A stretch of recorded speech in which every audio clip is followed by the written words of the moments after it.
बनावे आलू पराठा टमेटा ने એવું નાખી એટલે ના ऐसे नहीं बनाते લીંબુ આપણે ના મળે ને તો ખટાશ માટે ટામેટા જીરા જીરા કટ કરીને નાખી દેવાના એની મસાલો બહુ સરસ બને હમણાં હું તને બતાવું જય શ્રી કૃષ્ણ મિત્રો, કેમ છો? સ્વાગત છે આજના વ્લોગમાં। વર્ષનો સૌથી કલરફુલ ફેસ્ટિવલ એટલે હોળી। ખરેખર આજનો વિડીયો જોવાની તમને બહુ મજા આવશે, છેલ્લે સુધી વિડીયોમાં બન્યા રહેજો। આજે આખો દિવસ અમે બધાય ભાઈ બહેન ભેગા થઈને ખૂબ મજા મસ્તી કરી છે, ખૂબ નવું નવું ખાધું છે। હોળી માત્ર રંગનો તહેવાર નથી, પણ પ્રેમ, એકતા અને ખુશીઓ વહેંચવાનો તહેવાર છે। બધાના જીવનમાં ખુશીઓના રંગ ભરાઈ જાય એવી પ્રાર્થના। મારો ભાઈ રમવા આવ્યો, જો અમે હોળી રમી લીધું અને હવે અમારે થાય છે બીજું શું બનાવવાનું? આલુ પરોઠા આલુ પરોઠા બનાવવાના છે એમ દીધો હોળી રમી રમી થાકી ગયા છીએ એટલે હવે બહુ વધારે ખાવાની ઈચ્છા થતી નથી એટલે બસ આલુ પરોઠા ઓનલી આલુ પરોઠા અને ચટણી બનાવી નાખી। બહુ વધારે મહેનત નહીં, ખાવામાં બી સારું લાગે એટલે મારો દીદો બનાવે છે આલુ પરોઠા।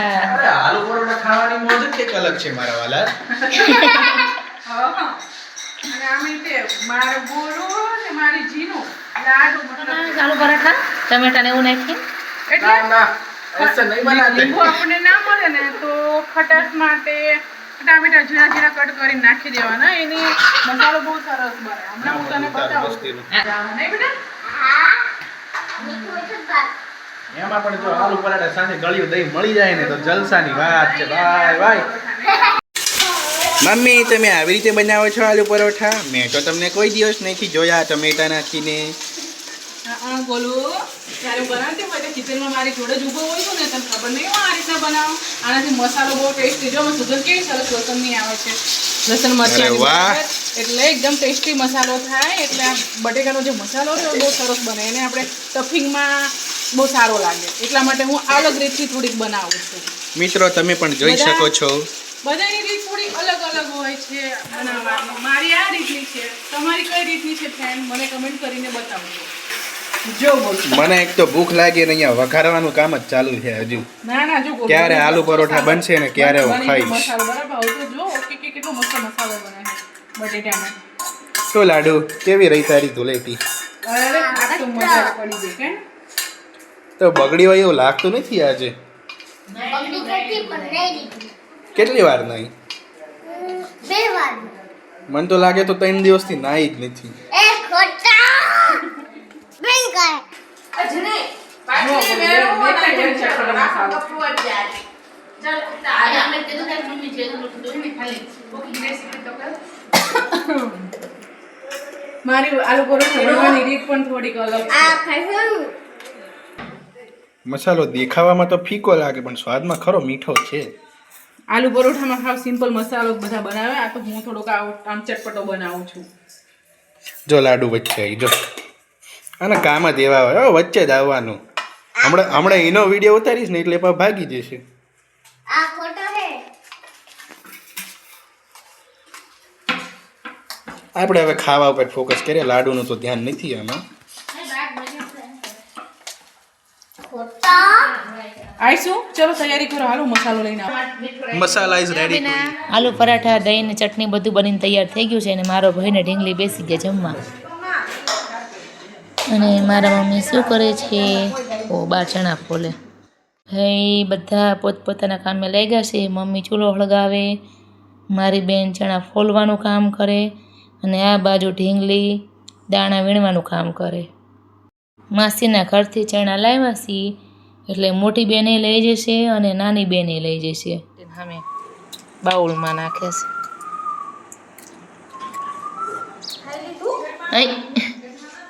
ઓળો પાડવા હાટું સાજ ને બધું ભેગું કર્યું છે, ચણા ને બધું। હવે હાનના ઓળો પાડી દઈશું નવરા થઈ ને એટલે।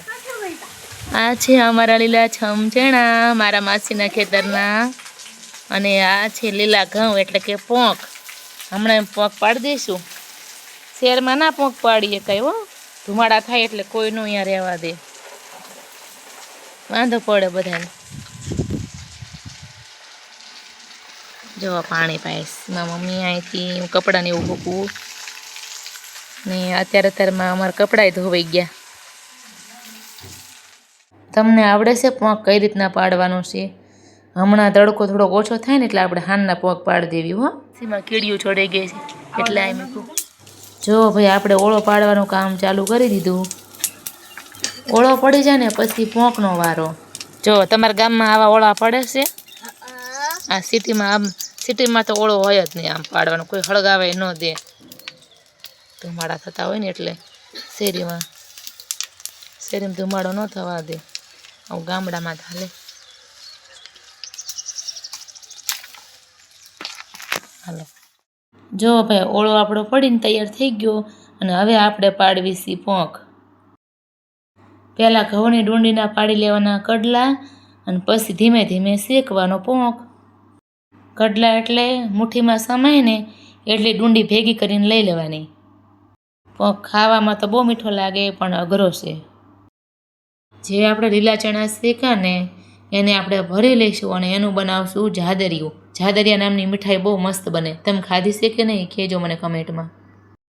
અને પોંકની બને ઘૂઘરી, જે ચોમાસામાં બાફીને ખાવાની બહુ મજા આવે ચણા હારે. અને પોંકની બીજી મીઠાઈ ધાણી બને, જે ગોળનો પાયો કરીને બનાવવામાં આવે. જો વાતુમાં ને વાતુમાં આપણો પોંક થઈ ગયો છે તૈયાર. અઘરી પ્રોસેસ તો હવે ચાલુ થશે. હવે પોંકને સોટિયા જોડી નાખશું અને પછી સુપડીએથી ઝાટકી નાખીને ચોખ્ખો કરશું. પડી ગઈ છે રાત અને મહેંદી પાડવાનું કામ ચાલુ થઈ ગયું.